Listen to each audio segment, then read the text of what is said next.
Hi.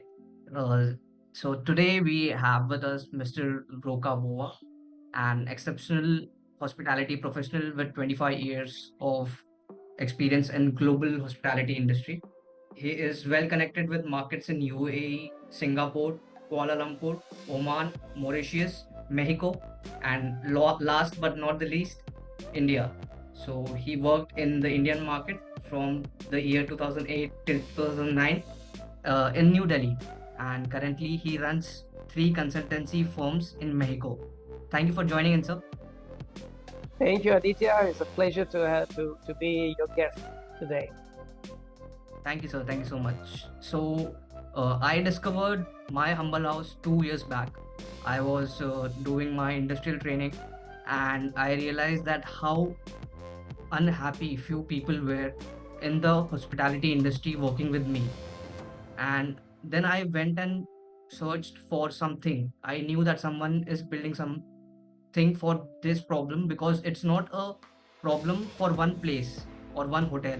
It's a global problem, and I understood it like 2 years back. And then I discovered my humble house.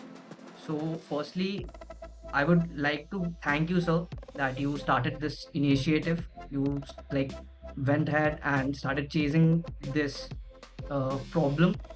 So, for my first question to you is, how did you come up with the idea of my humble house? Okay, so Aditya, first of all, I wanted to go back actually to the introduction. It's been a very kind introduction. I was not expecting such an eloquent. At the end of the day, Aditya, I'm just an hotelier. I'm very passionate, and I keep the passion alive every day. So to tell you the story about my humble house, how did it start? So about 20 years ago, I was in Singapore. And one day I received an invitation for the grand opening of one fine dining restaurant at the Esplanade in Singapore. And the name of this restaurant was My Humble House. I went to this restaurant for the opening party. To be honest with you, okay, the restaurant was beautiful, the design and everything. But it didn't really catch my attention, the restaurant as such, but the name did. And I said to myself, so this name sounds so good. I'm gonna keep it. One day I'm gonna do something with it. As a matter of fact, I registered the brand in Mexico, but I don't know if I can really register it globally because maybe these people, they're gonna sue me one day. But it doesn't matter, at the end of the day, that name is just. Anyway, forward the 20 years, I turned 50. So 3 years ago, I turned 50. I'm 53 today. And at the age of 50, I also said to myself, Rocco, maybe this is the time that we need to do something remarkable. And I start to think, what can I do? Because it was a beginning of another life for me. After you turn 50, it's kind of a rebirth to something else. And so I'm an hotelier. So I thought maybe I should work on a hotel concept. And I started to write down, and I wrote down about 150 pages of this concept, like a book, literally. And the name of this hotel concept is obviously My Humble House. When I started to share this book with so many friends of mine around the world, because I started to talk to people from even Singapore, even in India, everywhere. I share this enormous amount of knowledge that I put into paper, and everybody told me, Rocco, this is great, and you need to do something about it. But a few people told me that, Rocco, this looks like a mess. You need to make some order. Because, of course, it was not a business model. It was just all coming from my heart. And so I studied how to write a business plan. So I start to, divide into chapters and explain and detail everything as it is in a business plan. So I reduced that to 55, 53 pages or something like that. So it looked a lot better now. and a lot simpler also to read. And then I share this document again with the very same people, about 150 people around the world. And everybody, Rocco told me, now, yes, you have to do something. So then I registered the brand in Mexico listed. I bought the domain, the website, and I opened a LinkedIn page. A LinkedIn page that today has already about 4,600 followers. And on a weekly basis, I share posts. I share content on this LinkedIn page because I want to keep this brand alive, even though there is no hotel yet.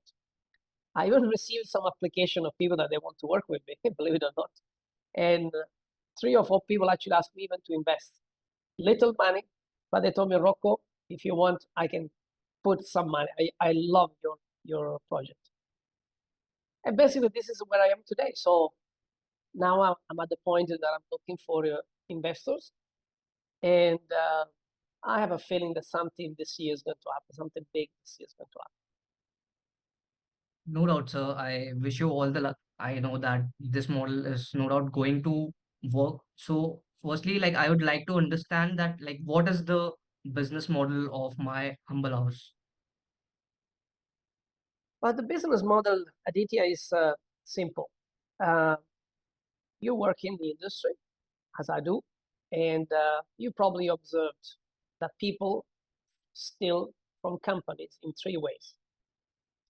The first way steal is time. People are not efficient. People work 8 hours because it's by contract, but actually they're not efficient 8 hours. So they give you maybe 6, in some cases, probably 4 hours of actual work. So imagine that you work in a place where everybody provides at least 80 to 90% of the output rather than 40 to 50%. Imagine the efficiency and how better everything is going to work. The second way they steal from a company is in money, cash. Sadly, and that's reality, because I've seen this myself over the years, people steal cash. I've seen it many times. Actually, in one hotel, we caught a team member stealing about $14,000 in cash. And actually, it was not even cash. It was actually through credit card. The guy even was so smart to actually find a way to steal this money. But I know even cash disappears. $2 here, $5 there, whatever. Whatever people can take away, they will do it. Why is that? Because we don't pay people enough. That's why they need to steal money. And also because people are dishonest. Let's also say that. There are people that they actually, their job is to steal money.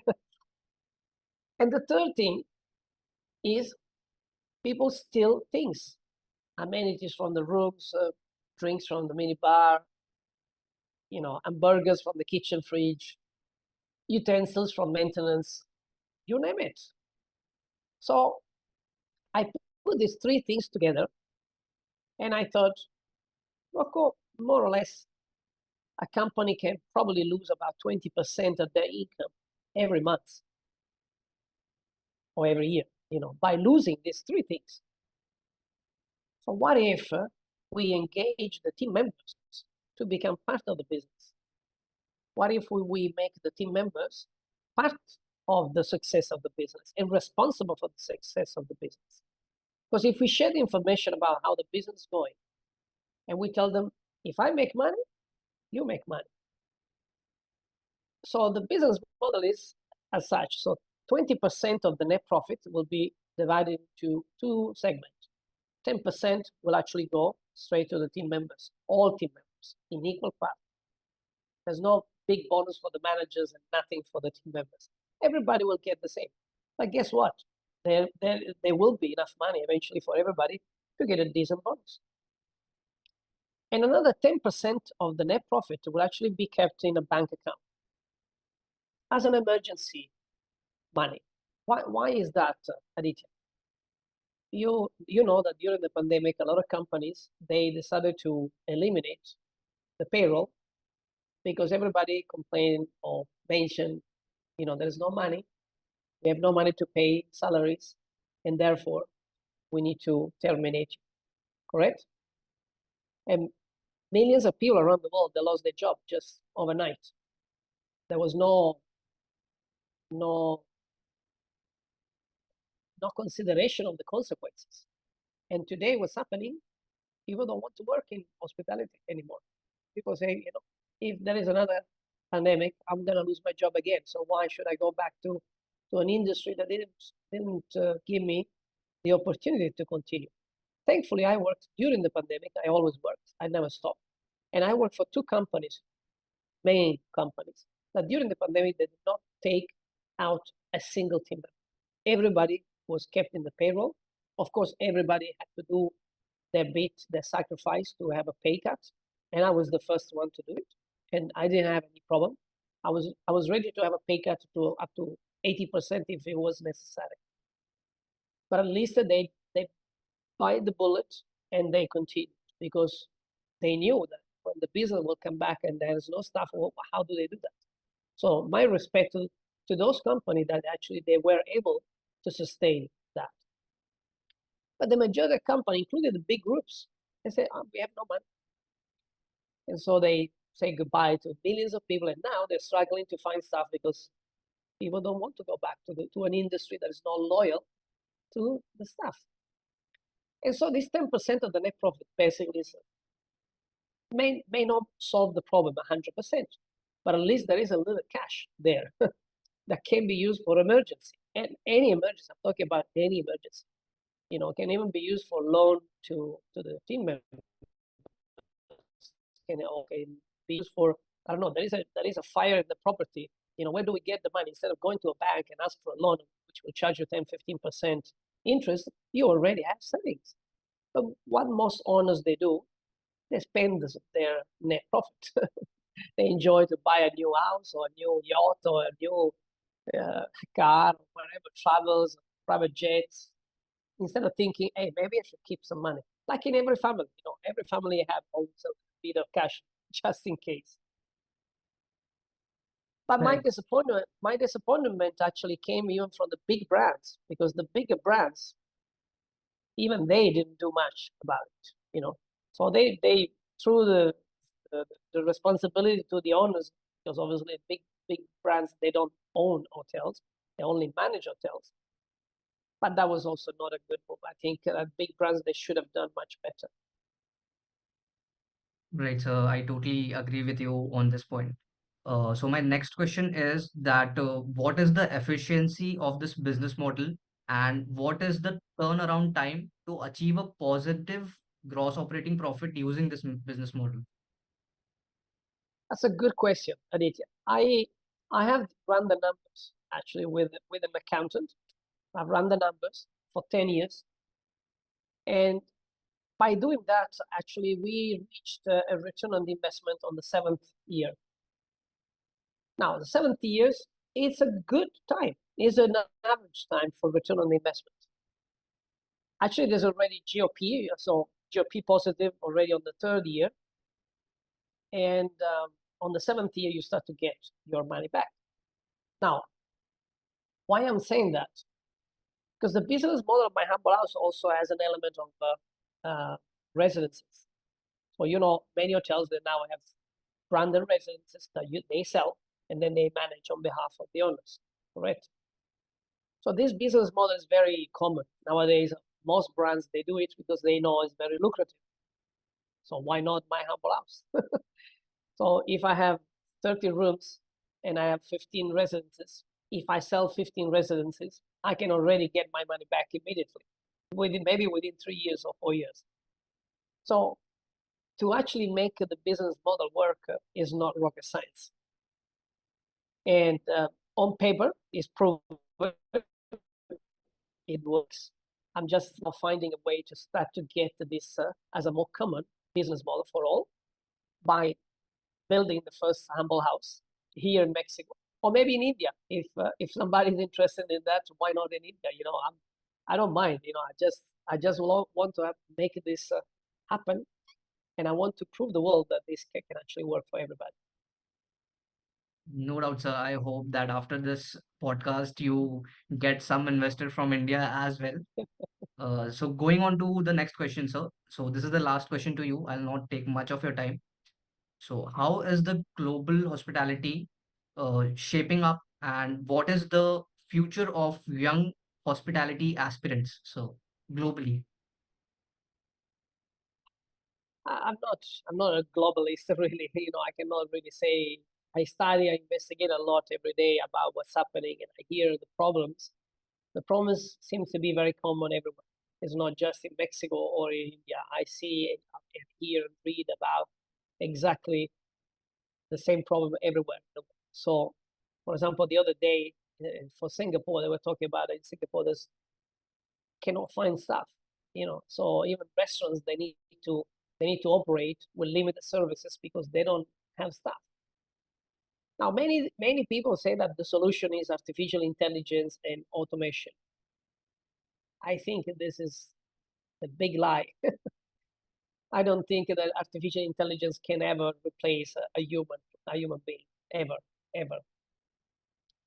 And I also don't think that artificial intelligence or automation is the solution to this problem. We need to find a better solution. I'm sure that technology and automation probably will help and can help us to do our job better, more efficiently. But I don't believe in boring task in hospitality. There's nothing such as boring in hospitality. You may do repetitive tasks, yes, of course, but this has been done for many years, and for many years we have used machine. For example, in the kitchen, instead of chopping onion, there are machines that they chop onions. That's nothing new. So what people are telling me that the technology robots are going to replace humans. No, they're not going to replace humans. They're going to make human work faster because the human population keeps growing. So I don't see this diminishing. Therefore, even more machine is not going to change much. So the machine is only going to be a help for us to be more efficient. But what I am insisting is that if we don't do anything about the business model as it is currently, then of course people wouldn't want to work in hospitality. That's as simple as that. So if we do make some changes, maybe people will think, okay, maybe I should give it another try, because we lost the trust of millions of people around the world. My son is studying hospitality management in Holland. He doesn't want to work in operation. He just doesn't. And I'm okay with that. I'm not blaming him. It's his choice, it's his life. But like him, there are billions of students around the world that they say, why should I work in operation? This is crazy. You need to work 12, 14 hours, get paid for 8, then ask to work even on weekend and even on my holiday. Even they ask me to cancel my day off to come to work because for how long can we do that? I don't know. So I'm just trying to make a dent in the universe, just like Steve Jobs. No doubt, sir. I totally agree with you. I hope that your business model disrupts the hospitality industry, traditional model of hospitality industry. And I wish you all the luck, sir. Thank you, sir. Thank you so much for joining in. And I look forward to your constant support, sir. Thank you, sir. Bye. Thanks to you, Aditya. All the best. Thank you, sir. Bye.